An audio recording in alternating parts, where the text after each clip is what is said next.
बिस्मिल्लाहिर्रहमानिर्रहीम अस्सलाम वालेकुम and welcome back to my YouTube channel. तो रुसन द किचन में आज एक और डिलीशियस सी रेसिपी आपके साथ शेयर कर रही हूँ और वो है धुआंधार कौरमे की रेसिपी। ईद स्पेशल में ये रेसिपी आपके साथ शेयर कर रही हूँ, तो आपने ईद में इसको ज़रूर ट्राई करना है। बहुत ही टेस्टी बनता है और ये देखें कितना ज़बरदस्त सा देगी कौरमे की तरह दानेदार सा ये कौरमा है। तो आपने इसे ट्राई करना है और मुझे बताना है कमेंट में कि कैसी लगी आपको मेरी रेसिपी, और अपने फ्रेंड्स एंड फैमिलीज़ के साथ इस रेसिपी को शेयर करें। वीडियो एंड तक देखें, बिना स्किप किए कोई भी चीज़ आपने मिस नहीं करनी है, तभी आप ऐसा ज़बरदस्त सा कौरमा घर में बना सकेंगे। तो रेसिपी स्टार्ट करने से पहले मेरे चैनल को सब्सक्राइब कर दें, साथ ही बेल आइकन को भी प्रेस करें ताकि मेरी हर आने वाली वीडियो आप तक जल्द से जल्द पहुंच सके। तो ये मैंने एक पतीला ले लिया है और उसके अंदर मैंने तेल ले लिया है। आधा किलो ये मैं तेल ले रही हूँ और इसके अंदर तेल गर्म हो जाए तो इसके अंदर आधा किलो ही मैं प्याज डाल दूँगी ताकि अच्छे से हमारी प्याज जो है फ्राई हो जाए। प्याज को बारीक बारीक कट कर लिया था और इसको अच्छे से ब्राउन सा कलर आने तक मैंने देखें फ्राई किया है। बहुत ज़्यादा डार्क कलर नहीं देंगे और अब ये सारी प्याज हम इसमें से निकाल लेंगे। प्याज का कलर बहुत ज़रूरी होता है, अहम होता है। इसके अंदर आप बहुत ज़्यादा डार्क कर देंगे तो कौरमे का कलर जो है बहुत ही ज़्यादा डार्क काले पे आ जाता है, तो आपने उसका भी ख्याल रखना है। और प्याज को निकालने के साथ ही हम एक थाल में फैला देंगे और इसको पंखे के नीचे ठंडी होने के लिए रख देंगे प्याज को, ताकि वो जल्दी से ठंडी हो जाए, उसका कलर भी डार्क ना हो। तो 2 किलो ये मैंने बीफ का गोश्त लिया है, इसको हमने अच्छे से वॉश कर लिया था। और अब इसके अंदर मैं अदरक लहसुन का पेस्ट डाल रही हूँ आधी प्याली, और ये इसके अंदर डालने के बाद इसकी हमने करनी है अच्छे से भुनाई, ताकि गोश्त की स्मेल जो है वो भी दूर हो जाए।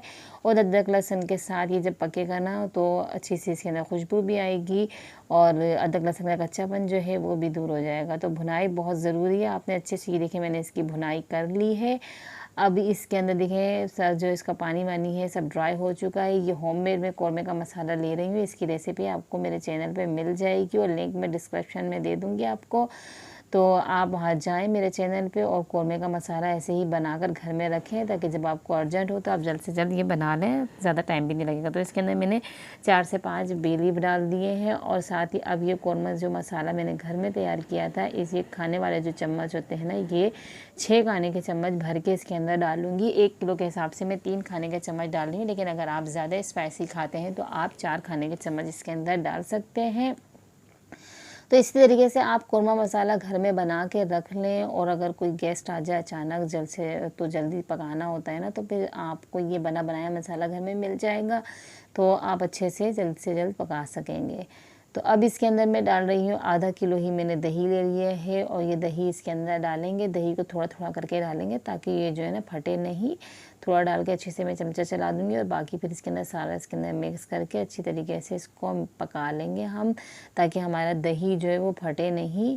तो फिर इसके बाद हम इसको गलने के लिए रखेंगे। सारी चीज़ें मैंने देखिए साथ के साथ ही डाल दी हैं, आगे पीछे नहीं किए कोई ज़्यादा। नमक भी डाल दूँगी इसके अंदर कि ना थोड़ा सा इसके अंदर नमक, मसाले के अंदर तो मैंने डाला था लेकिन थोड़ा कम डाला था, इसलिए अभी इसके अंदर हमने नमक भी शामिल कर दिया है। और इसी अभी हमने गलाने के लिए रखना है, तो थोड़ा पानी मज़ीद इसके अंदर डालूँगी। ये सिर्फ दही का पानी था जो अभी इसके अंदर था, और मैंने इसके अंदर मज़ीद आधा गिलास पानी डाला है और इसको कवर करके 45 मिनट के लिए रख दूँगी।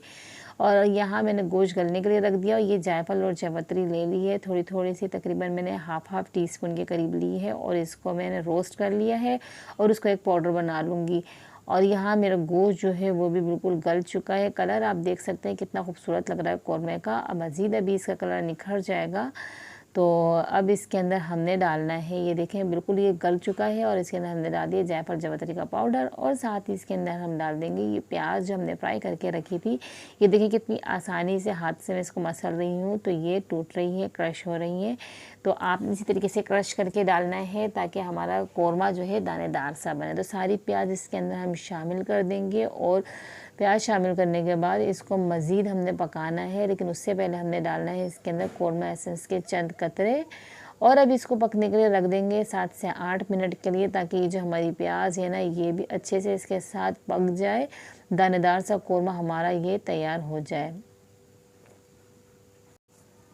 तो बस आपने अच्छी तरीके से पहले इसको मिक्स करना है। अगर आपको लगे कि इसके अंदर पानी की ज़रूरत है तो आप थोड़ा गर्म करके पानी इसके अंदर शामिल कर सकते हैं, वरना पानी की अगर लगे कि ज़रूरत नहीं है तो कोई मसला नहीं है, आप इसको ऐसे ही कवर करके रख दें तो 7 मिनट के बाद ये देखें हमारा कोरमा जो है बिल्कुल दानेदार सा रेडी हो चुका है। प्याज जो है अच्छे से इसके अंदर रच बस गई है, कोरमे के अंदर अलग तैरती हुई नज़र नहीं आ रही है और ये बिल्कुल रेडी हो गया। खुशबू बहुत ज़बरदस्त लग रही है कोरमे की और कलर देखिए कितना खूबसूरत है। तो बस आपने इसी रेसिपी से ट्राई करना है। और अब साथ में इसके दूंगी मैं स्मोक। तो ये मैंने कोयला जो है दहका लिया था, इसके बाद थोड़ा सा घी डालूंगी और फ़ौरन ही मैं इसको कवर कर दूँगी ताकि इसकी खुशबू अच्छे से इसके अंदर आ जाए। तो ये देखें हमारा कोरमा जो है धुआंधार सा बिल्कुल रेडी हो गया है। अब बस इसको मैं निकाल लूँगी कोयले को इसके अंदर से और हमारे अब कोरमे को मैं सर्व करूँगी। बहुत ज़बरदस्त ये रेसिपी है। आपने इसको इसी तरीके से अपने फ्रेंड्स एंड फैमिलीज़ के साथ रेसिपी को शेयर करना है और इसी तरह रेसिपी से आपने बनाना है। ईद पर अदरक जूलियन कट करके इसके अंदर डालेंगे तो बहुत ही अच्छी लगती है इसके अंदर। तो कैसी लगी आपको ये मेरी वीडियो, आप मुझे बताएं और ऐसे ही मेरी रेसिपीज़ को देखते रहें। मेरे चैनल का विज़िट करें। मेरे चैनल पे आपको और भी मुख्तलिफ सी रेसिपीज़ मिलेंगी। और अपने आस पड़ोस का ख्याल रखें। अपने घर वालों को अच्छे अच्छे खाने बनाकर खिलाएं। ईद की तैयारियों में खाने को ना भूलें, खाने अच्छे अच्छे बनाएं और मुझे दुआओं में याद रखें। मेरी वीडियोज़ को देखते रहें और अगली वीडियो तक दीजिए इजाज़त। अल्लाह हाफ़िज़।